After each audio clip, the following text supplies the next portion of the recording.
तर ठीक आहे, विरोधकांचं ते काम आहे. परंतु आपण सत्तारूढ लोकांनी सुद्धा यापुढं रस्त्याची चांगली कामं झाली पाहिजेत, दर्जेदार कामं केली पाहिजेत आणि पावसाळ्यामध्ये रस्ते खड्डेच पडणार नाहीत, अशा प्रकारची योजना किंवा नवीन टेक्नॉलॉजी आणली पाहिजे. नाही, विरोधी पक्षनेते म्हणून त्यांनी भूमिका आपली वठवावी, परंतु देशाचे पंतप्रधान नरेंद्र मोदी साहेबांना आणि गृहमंत्री अमित शहाना ते एकेरी नावानं उल्लेख करतात. वास्तविक हे शोभनीय नाही. त्याने सन्मान ठेवला पाहिजे. जरूर ते विरोधी पक्ष नेते असतील म्हणजे त्यांना कुणालाही शिव्या देण्याचा आणि कुणालाही अपमान करण्याचा अधिकार दिलेला नाही. त्यांनी थोडंसं वय लहान आहे त्यांचं. नरेंद्र मोदी किती वयाला मोठे आहेत, अमित शहा मोठे आहेत. त्यांनी वयाचा सन्मान ठेवला पाहिजे आणि पदाचाही सन्मान ठेवला पाहिजे. नाही नाही, मी नंदुरबार जिल्ह्याचा पालकमंत्री म्हणून मी एका महिन्याला एक वेळ किंवा 2 वेळा जात असतो. सुरत वरून 3 तासाचा रस्ता हा नंदुरबार जिल्ह्याला आहे. तर गुजरात 2 तासाचा आहे आणि तिथून 1 तास नंदुरबार आहे.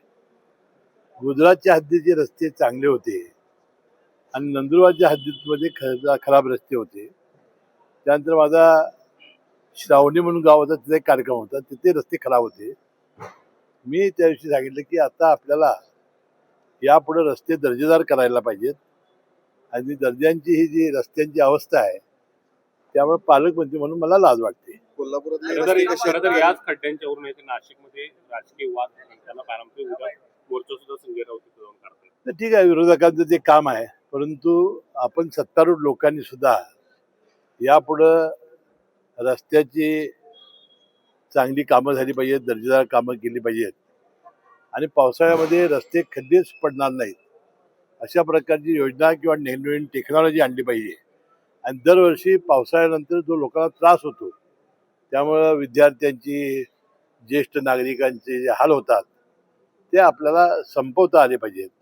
त्या दृष्टीने माझं ते वाक्य होतं.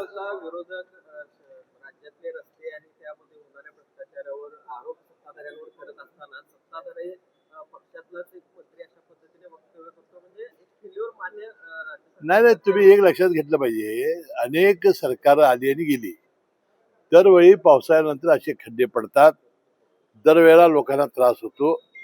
हा कायमचा त्रास संपण्यासाठी नवीन टेक्नॉलॉजी आणली पाहिजे आणि रस्ते केले पाहिजेत. कोल्हापुरामध्ये तुमच्याच हस्ते झालं होतं, पण कोल्हापूरच्या चारी बाजून येणार रस्त्यांची चाळण झालेली आहे.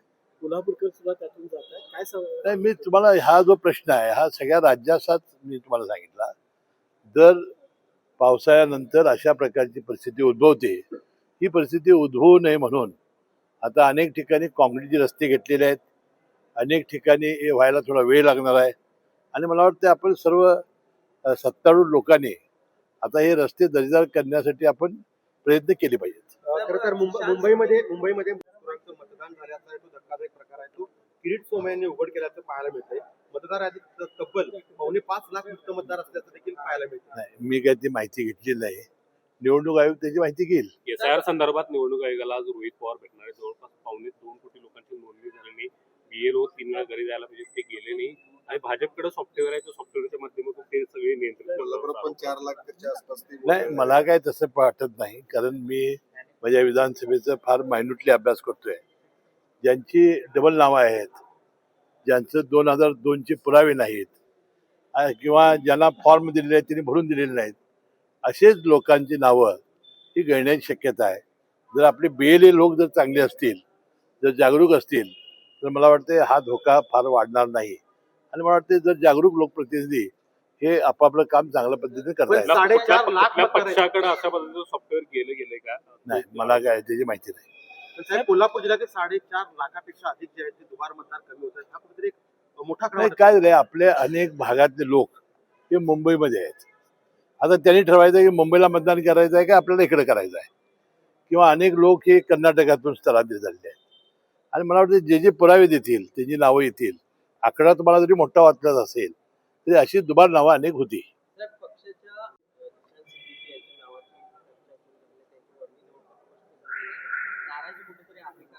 नाही, आमच्या पक्षामध्ये अजून नाव ठरलेलं नाही. उद्या मंगळवारी गेल्यानंतर मी त्याची माहिती घेईन. महाराष्ट्र जे आहे ते दुसऱ्या क्रमांकाचं कर्जबाजारी राज्य आहे अशा पद्धतीचं आहे. तमिळनाडू जे आहे ते सर्वाधिक एक नंबरला आहे. कसं पाहता याकडे कर्जबाजारी राज्य म्हणून? तुम्ही एक लक्षात घेतलं पाहिजे, आपल्या सकल उत्पन्नाच्या आपण आपला जरी काही कर्ज असेल तर आपण मूलभूत विकासासाठी घेतलेलं कर्ज हे 15% आसपासच आहे. म्हणजे आपण आपला कुठलाही नियम जो आहे तो तोडलेला नाही. आणि मला वाटते सकल उत्पन्नामध्ये आम्ही जे कर्ज घेतलं आहे ते योग्य प्रमाणात आहे आणि आम्ही मूलभूत विकासासाठी आपण कर्ज घेतलेलं आहे.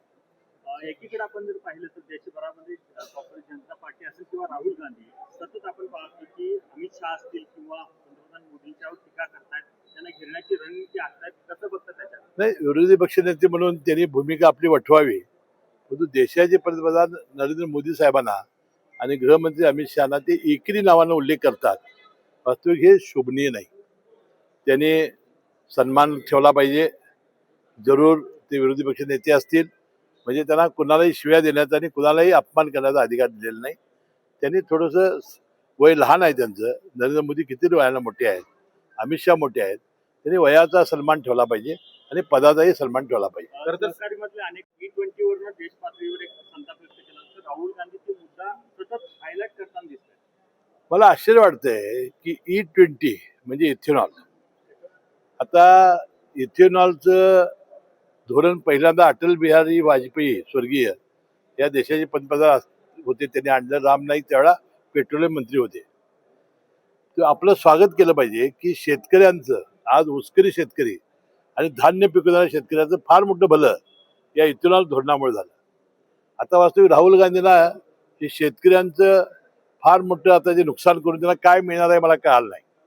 जरूर त्यांनी विरोध करावा, पण तो मला वाटते पवार साहेब परवा पार्थ पवारांच्या साखरपुड्या दिवशी मला भेटले आणि त्यांनी मला बोलावून आपल्या गोविंद बागेतील AIच्या ऊसाची पाहणी करण्यासाठी मला त्यांनी निमंत्रण दिलेलं आहे. मी जाणार आहे आणि मी त्यांना सांगणार आहे की ह्या इथेनॉल धोरणाबद्दल राहुल गांधींना जरा सांगा, त्यांना शानं करा. शेतकऱ्यांचं जे नुकसान होणार आहे ते आपल्याला टाळलं पाहिजे.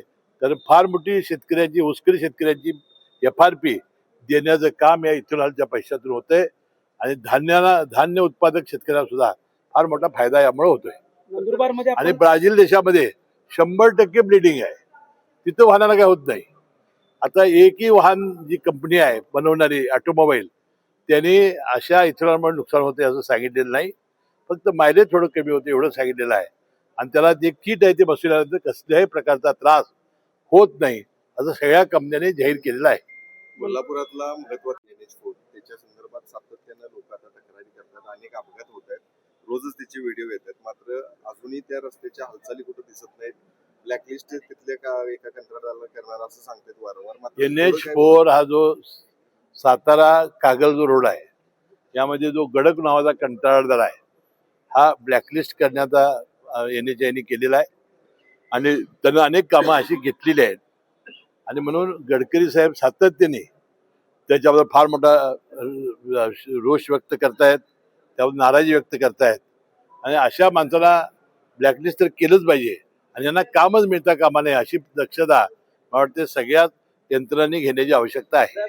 कुठल्या तुम्ही एकीकडे म्हणताय महायुती म्हणून आम्ही सगळे निवडणूक लढणार, मात्र जर नेत्यांच्या गाठीभेटी पाळण्याचं प्रमाण बघितलं तर प्रत्येक जण आपापल्या पद्धतीनं वेगवेगळ्या गाठीभेटी आणि सुरू असताना दिसतंय. नाही, आपापल्या सोयीनं हे संचालक फिरत असतील. आता मी वाचलं जनस्वराज, राष्ट्रवादी, कसं म्हणायचं? कारण राष्ट्रवादी वेगळ्या ठिकाणी आहेत, राष्ट्रवादी शिवसेना आणि त्याच्यानंतर जनस्वराज्याची लोक एकत्र फिरतात आणि भाजपची लोक वेगळ्या फिरतात. कोल्हापूर जिल्हा कव्हर करायचा आहे त्यांना, त्यामुळे ते सुईनं हिंडतायत. मला वाटतं युतीमध्येच निवडणूक होणार आहे. साहेब, पुण्यातल्या सुमित साखर FRP पेक्षा जास्त दर यंदा दिलेला आहे. राज्यातील इतर साखर आपले कोल्हापूर जिल्ह्यात सुद्धा सगळे ऊस कारखाने हे FRP पेक्षा जास्त दर देत आहेत. नंदुरबारमध्ये आपण ध्वजारोहण केलं. मेनगोली जे गाव आहे त्यामध्ये स्वातंत्र्याची 80 वर्ष पूर्ण होऊन अजून वीज पोचलेली नाही. मी त्याबद्दल बैठक घेतली. वीज आणि रस्ता हे दोन्ही या महिन्याभरात करण्याचं आश्वासन मी त्या जनतेला दिलेलं आहे. सुप्रीम कोर्टाने 60 दिवसात निवडणुका घ्या अशा प्रकारची भूमिका मांडली आणि दुसरीकडे आज उपनिबंधकांचा पण निकाल लागणार आहे. काय अपेक्षा आहे तुम्हाला? नाही, आता उपनिबंधकांना जे उच्च न्यायालयाचा निर्णय आहे तोच निर्णय द्यावा लागेल, म्हणजे देतील ते. आणि 60 दिवसाच्या निवडणूक आता त्याला घ्यावीच लागेल, कारण सुप्रीम कोर्टाने सांगितलेलं आहे पुन्हा आता काय मुदतवाढला तुम्ही येऊ नका. आता प्रशासक मंडळाचं काउंटडाऊन सुरू झालेलं आहे. प्रशासक मंडळाने पशुखाद्याचे दर आहेत वाढवले आणि कमिशन देखील वाढवणार आहे. नाही, पशुखाद्याच्या दराबद्दल जर परवडत नसेल किंवा तोटा होत असेल तर जरूर ते वाढवावं, तर शेतकऱ्यांना विश्वासात घेऊन वाढवावं. कमिशनमध्ये मात्र थोडीशी गडबड आहे असं माझ्या कानावर आलेलं आहे. तर गोकुळ आणि केडीसीसी या दोन्ही महत्वाच्या सहकारी संस्थांच्या निवडणुका पुढच्या 2 महिन्यात होणार आहे. 50 जणांचं राजकीय पुनरावलोकन त्या माध्यमातून होणार आहे. 28 जुनी 56. काही गाठीभेटी घेतात का आणि यावेळी कार्यकर्त्यांना संधी मिळणार आहे? नाही, दरवेळेला कार्यकर्तेच असतात, त्यात कार्यकर्त्याला संधी दिली जाते. 2-3 आहे बघा, प्रमुख म्हणून नेते असतील, बऱ्याच लोकांना कार्यकर्त्याला नवीन संधी मिळत असते. पण असं होणार आहे की 10 वर्षाच्या याच्यामुळे केडीसीसीतले गोकुळ आणि गोकुळमध्ये केडीसीसीला असं काही बदल आहे? नाही, अजून काही चर्चा नाही, अजून तो काय निर्णय अजून अंमलात आलेला नाही आणि त्यामुळे अजून वेळ आहे. ही सर्व चर्चा होत असताना बिनविरोधचा मुद्दा देखील कुठेतरी पुढे येतो. अजून बिनविरोधची चर्चा कुठेही सुरू झालेली नाही. झाली की तुम्हाला पहिल्यांदा बोलून मी सांगेन. कागलमधल्या सभेमध्ये मुख्यमंत्र्यांनी नामदार सौख्य बरे असा एक सल्ला दिलेला आहे. साहेबांना तुम्ही आवाहन देखील केलेला आहे. काय प्रतिसाद मिळतोय जाईल या 2 नाही, अजून सुरू व्हायचे आहेत. निवडणुका सुरू झाल्यानंतर कळेल. आता चौघही आम्ही जिल्ह्यात तालुक्याचे प्रमुख नेते म्हणजे हजर असल्यामुळं मुख्यमंत्र्यांनी आम्हाला शुभेच्छा दिलेल्या आहेत. मुश्रीफ आणि मी समर्जित घाटगेंची काळजी घेतली असं देखील म्हटलेलं आहे. मुश्रीफांची एक जबाबदारी इच्छा घेतलेली मुश्रीफांची आहे. एक इच्छा मुश्रीफांची एक इच्छा देखील होती, जी केंद्रात जायची, रेल्वे मंत्री व्हायची. ही सगळी काळजीची आतापासून सुरुवात आहे का म्हणायची काय? तर मी तुम्हाला सांगितलं की ही विधानसभा मी लढणार आहे. पुढची लोकसभा जनतेनं जर दिला आशीर्वाद तर लढणार आहे. आणि माझी स्वप्न आहे की रेल्वे मंत्री व्हायचं. बघूया परमेश्वर आणि जनता काय करते. शरद पवार गटाच्या 2 बैठका पार पडल्या. त्याच्यामध्ये 15 ऑगस्ट जे काही हे झाला कार्यक्रम त्यातला ते व्हिडिओला हे केलं जाते. अशा प्रकारे एका महिलेवर टीका करणं योग्य वाटतं. काय वाटतं? नाही, आता वंदे मातरमच्या वेळेला जे आम्ही पाहिलं ते थोडंसं आता वंदे मातरमचा कायदा या देशात झालेला आहे, त्याचा सन्मान योग्य तो सर्वांनी राखला पाहिजे. शरद पवार गटाच्या 2 बैठका पार पडल्या. जयंत पाटील या दोन्ही बैठकांना गैरहजर राहिले. नाही, त्याची काय मला माहिती नाही. मी जयंत पाटील साहेबांची माहिती घेऊन तुम्हाला सांगेन. पेनमध्ये वरून वाद सुरू झालेला आहे. या ठिकाणी जे शिल्प बनवले ते चुकीच्या पद्धतीने आणि ते काढण्यात यावं अशी मागणी आहे. ज्यांनी कुणी केला असेल मला काय माहिती नाही, त्याबद्दल योग्य ते प्रशासन दखल घेईल. साहेब, आज खरं तर नागपंचमी आहे.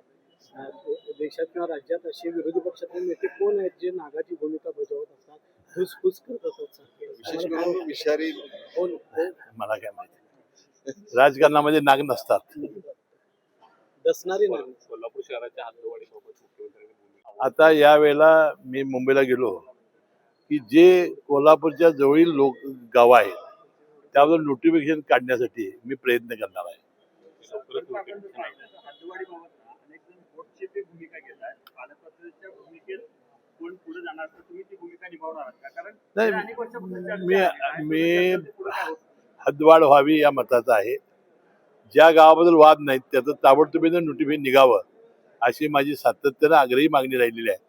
आणि कोल्हापूर शहराचा एक प्रमुख कार्यकर्ता म्हणून किंवा कोल्हापूर जिल्ह्याचा एक प्रमुख घटक म्हणून मी निश्चितपणाने प्रयत्न करेन.